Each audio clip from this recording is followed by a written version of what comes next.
Pernikahan adalah awal dari sebuah kisah cinta sebenarnya.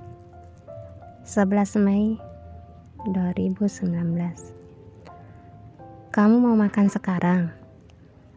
Pertanyaan Bian, suaminya membuyarkan lamunan. Tidak ada pilihan selain menatap wajah si tambatan hati, kemudian membalas senyumannya.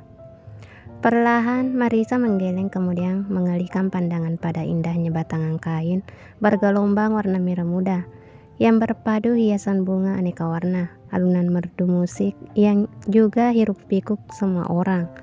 Mereka larut dalam kebahagiaan pesta pernikahan.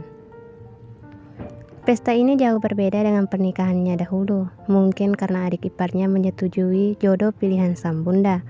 Salah satu gadis segudang prestasi cemerlang ditapa paras cantik jelita, serta galur keturunan tanpa celah.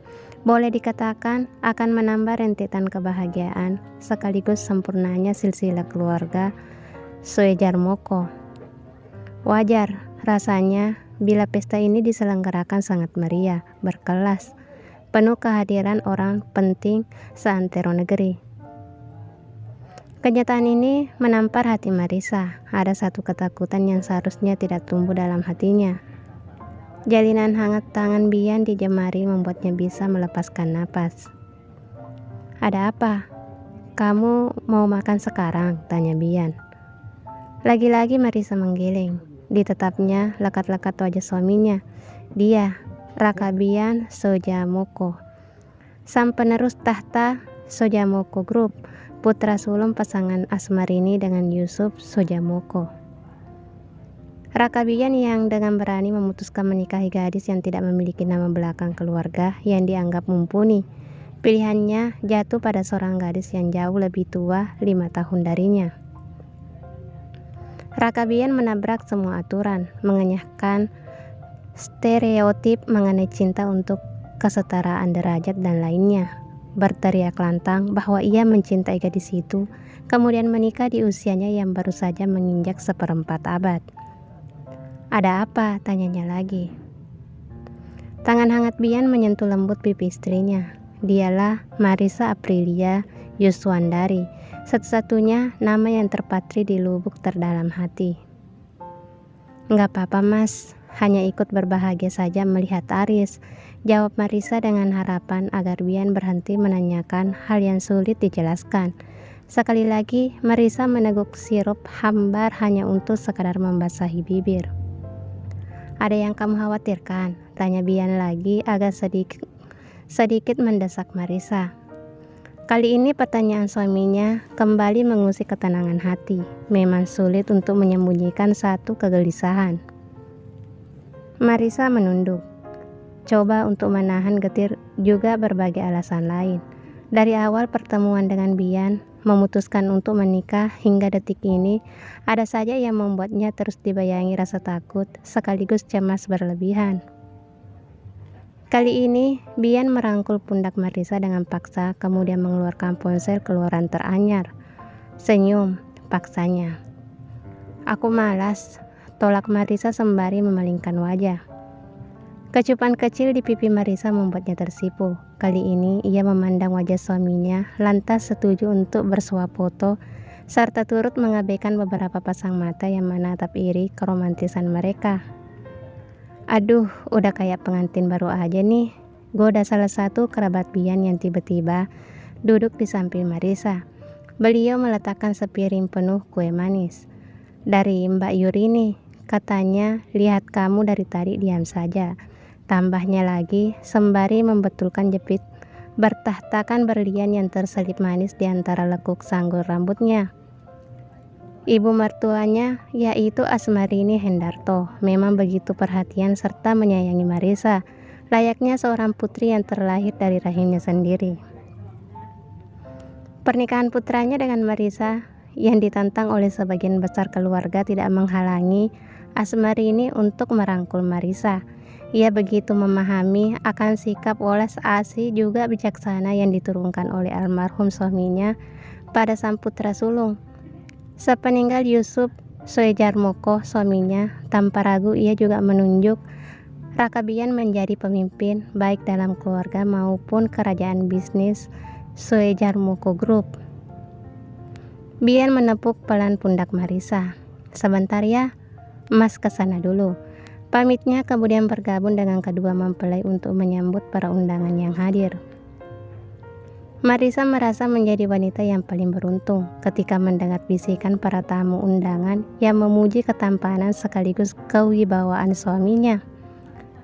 Raka Bian Sujarmoko.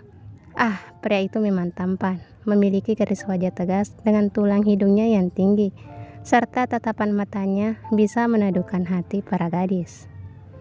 "Bian, tahun ini sudah kepala 4, masih saja kelihatan seperti kepala 2 ya." Marisa kembali melayangkan pandang pada kerabat suaminya yang ternyata masih duduk manis sambil duduk bersolek di balik cermin kecil.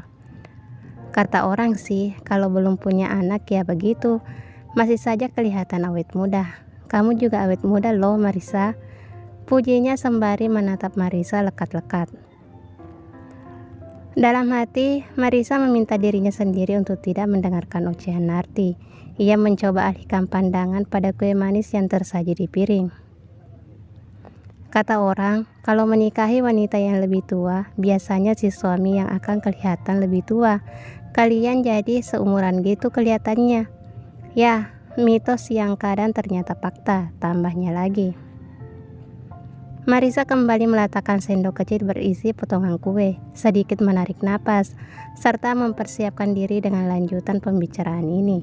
Ia menatap ragu, wanita berusia lebih dari setengah abad yang memang memiliki kemampuan mencibir dengan sangat sempurna, namun tidak baik bila Marisa mengusirnya. "Kamu nggak niat buat ambil program kehamilan atau apa gitu?" "Baik." Kali ini ucapannya membuat Marisa sepenuhnya kehilangan selera. "Seharusnya kamu berhenti kerja, fokus saja di rumah, siapa tahu bisa hamil gitu," tambahnya. Jantung Marisa seakan berhenti sesaat serta darah seakan menghilang dari wajahnya. Tanpa sadar ia menggigit pelan bibir sekaligus mengumpat dalam hati. "Apa sih yang kalian cari? Kok kayaknya ngoyo banget cari uang?" Dalam sekejap Marisa berdiri. Mau kemana?" tanyanya lagi. "Toilet," jawab Marisa sembari menyambar tasnya. Rasanya sudah kenyang betul dengan semua komentar orang-orang. Mereka selalu mencoba ikut campur dalam urusan yang sebetulnya tidak perlu dicampuri. Jodoh, rezeki, maut itu adalah ketetapan Tuhan, diberikan sesuai porsi yang tidak akan pernah tertukar. Marisa mematut diri di depan cermin, merapikan kerutan pada gaun merah muda, lembut berleher rendah, serta merapikan sedikit tatanan rambutnya. Tubuhnya mungil, berpinggan ramping, rambutnya yang ikal kemerahan dibiarkan tetap terurai sesuai permintaan Bian. Hanya ada jepit kecil bermutiara terselip di antara surai indah itu. Marisa kembali sedikit menebalkan pesona bibirnya, kemudian kembali menatap bayangan diri dalam cermin. Tidak tampak kalau ia adalah wanita berusia hampir 45 tahun. Parasnya menarik, kebugarannya terjaga. Sekali lagi ia menepuk-nepuk pipi, berdaham pelan, kemudian melengkungkan senyuman terbaik guna melenyapkan semua tudingan yang baru saja didengar. Seraya bergegas meninggalkan toilet. Sepasang bola mata yang tampak kesal menghujamnya dengan cepat. "Semua ucapan Bibi Inharti gak perlu kamu tanggapi serius," ujar Bian yang menangkap kegelisahan istrinya. "Mas, aku..." Bian menjawil ujung hidung Marisa. "Kamu menggemaskan sekali, ayo kita kembali ke pesta," ajaknya kemudian meraih tangan Marisa tanpa mau mendengar keluhan istrinya lagi. Marisa terpaksa setuju walaupun hatinya mengajak untuk pergi saja dari sini karena nanti akan ada kerabat lain yang menanyakan perihal keturunan padanya atau Raka Bian. Itu sangat menyakitkan. Tatapan Marisa tiba-tiba membeku kala melihat pasangan yang baru saja berbelok menuju toilet. Jantungnya ikut berdentum lebih cepat, bahkan ia menyeka bulir peluh yang tiba-tiba muncul. "Wah, Mas Samuel, apa kabar? Tanya Raka Bian sembari menyambut uluran tangan seorang pria yang sudah berdiri di hadapan mereka. Marisa balas menjabat tangan Samuel guna meredam semua yang pernah terjadi, seolah tidak pernah ada duri. Setuju untuk mengubur semua munafik. Aku kira kalian sudah pulang, tutur Samuel. Matanya sesekali mencuri pandang guna menikmati kemolekan tubuh Marisa. Kita menunggu sampai pesta selesai. Ibu bisa ngamuk kalau kami pulang sebelum acara selesai, ungkap Bian sembari tertawa kecil. Erika, apa kabar? Tanyanya lagi pada sosok wanita cantik yang berusia 20-an dengan perut membuncit yang menggelayuti mesra lengan Samuel. Baik, akhirnya bisa ketemu Mbak Marisa di sini. Apa kabar? Tanya Erika, sedangkan uluran tangannya disambut hambar oleh Marisa.